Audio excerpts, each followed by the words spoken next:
ఆవిడ చూపు ఎక్కడ పడుతుందో అక్కడ పడిన ఉత్తర క్షణంలో ఇక అలా ఇలా ఉండదు, ఇక ఐశ్వర్యం.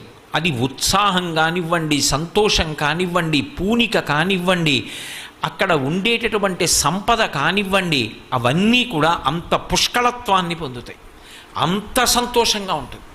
అందుకే ఆవిడ చూపులలోంచే అంతటి అనుగ్రహ ప్రసరణం చేసింది. అందుకే ఐశ్వర్యం ఎక్కడి నుంచి ఇస్తుంది అంటే ఆమె యొక్క చేతిలోంచి ఇస్తుంది అని చెప్పడం సాధ్యం కాదు. అందుకే లక్ష్మీ కటాక్షము అంటూ ఉంటారు.